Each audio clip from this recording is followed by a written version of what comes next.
Le Premier ministre, merci d'avoir organisé cette rencontre. Je vais juste rappeler en wolof ce qu'on dit. Magum waxoon naa ko moo gën magum xamoon naa ko. Merci de nous avoir associés à cette rencontre pour qu'on puisse faire partie des magum waxoon naa ko. Monsieur le ministre, il nous est demandé aujourd'hui de venir participer à cette rencontre qui va peut-être sceller un pacte social. Mais j'ai eu une question au début de ma prise de parole. J'en aurai une autre à la fin de ma prise de parole. Et entre les deux, je brosserai rapidement la revendication du SAES. Je dis bien là parce que je parle au singulier. Ça va vous étonner parce qu'un syndicat a des revendications. Monsieur le Premier ministre, ma question au début de mon propos, c'est est-ce qu'on est en train de nous demander actuellement de souscrire à un pacte social sur la tombe de nos défunts camarades? Voilà ma question. Et cela me permet de revenir sur la revendication.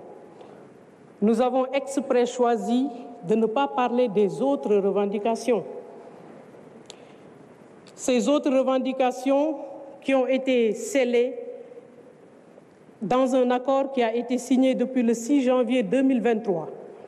Il n'est point question de pacte ou d'accord signé pendant la période dite obscure ou pendant la période de doute. Non, ce sont des accords. C'est un accord qui a été signé depuis le 6 janvier 2023.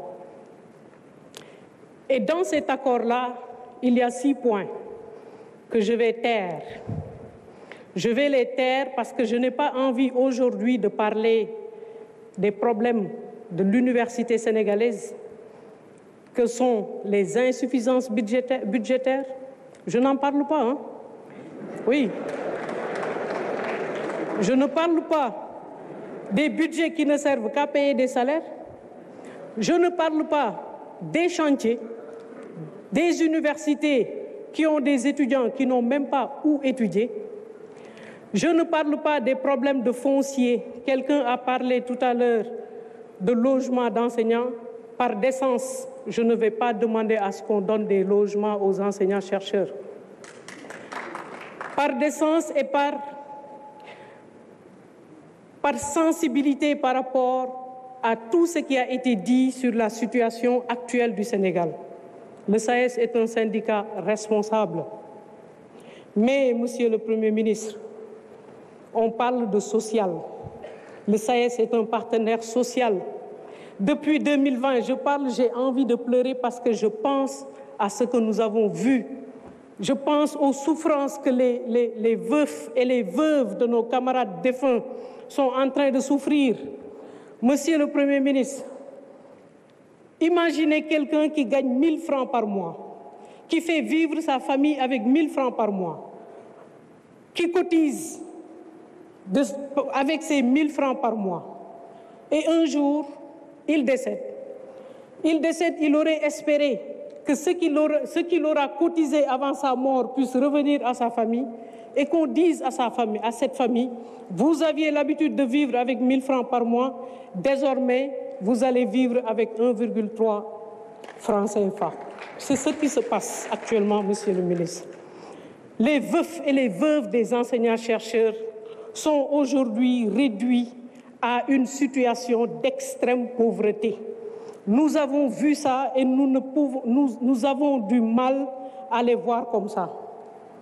Et pourtant, leurs défunts ont cotisé, Monsieur le Premier ministre. Nous savons que vous ne savez pas. On vous a trompé. Je dis on vous a trompé parce que je suis poli. Parce que nous vous avons rencontré, Monsieur le ministre, dans votre bureau. On était le 13 décembre. Nous vous avons expliqué la situation. La situation, c'est que les veufs et les veuves ne perçoivent pas ce que leurs défunts maris ont cotisé. Et ces défunts maris ou épouses qui ont travaillé jusqu'à la retraite on ne leur reverse pas cela. La revendication du SAES, c'est la reversion d'un dû. Nous ne demandons pas d'augmentation de salaire.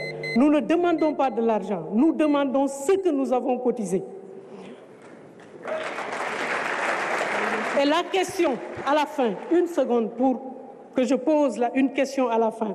Nous avons négocié avec vous, Monsieur le Premier ministre, et vous nous avez dit que ce n'est pas le langage que le ministère des Finances vous a tenu, et vous nous avez demandé de rencontrer le ministre secrétaire général du gouvernement, Al-Amin Lo, à qui on a expliqué, qui a été d'accord, nous avons été d'accord, nous avons signé un pacte de confiance. Ce PV, il l'a signé, nous l'avons signé le 16 décembre, et dans ce PV, il était dit que le surlendemain, 18 décembre, le décret avait été signé.